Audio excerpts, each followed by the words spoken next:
You know that feeling when your car makes a weird noise or your cat needs a vet visit out of nowhere, and instead of panicking, you just handle it? No credit card, no borrowing from your parents, no spiral. Most people think the big money milestones are what changes your life. The first $10,000, the first $100,000, but there's a smaller number that actually changes your behavior first, and almost nobody talks about it. My name is Joseph, and I spend way too much time thinking about money, financial psychology, and why the numbers that actually change your life aren't the ones you'd expect. Here's what everyone gets wrong. They think bigger is always better. $10,000 sounds more impressive. It looks better in a net worth screenshot. But $10,000 doesn't change your daily relationship with money. It just sits there. $1,000 does something $10,000 can't. It breaks the emergency to crisis pipeline. Before that first $1,000, every unexpected expense is a crisis. A flat tire isn't just $150.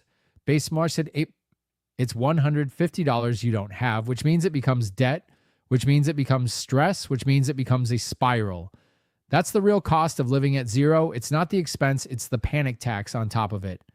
Once you have that $1,000 buffer, the same flat tire is just an errand. Annoying, sure, but not catastrophic. That shift, your paso from crisis to inconvenience is the actual milestone, not the number itself.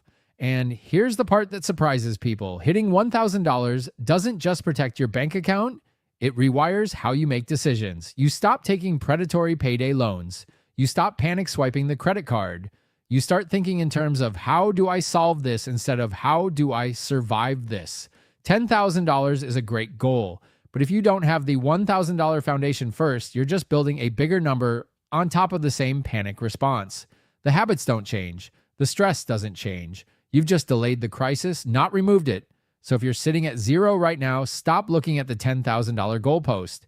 It's not your next milestone. $1,000 is. Get there first at X. Everything else gets easier after that. If this hit different, let me know in the comments what your first buffer number was, and subscribe if you want more of this, the money milestones nobody talks about but everybody needs.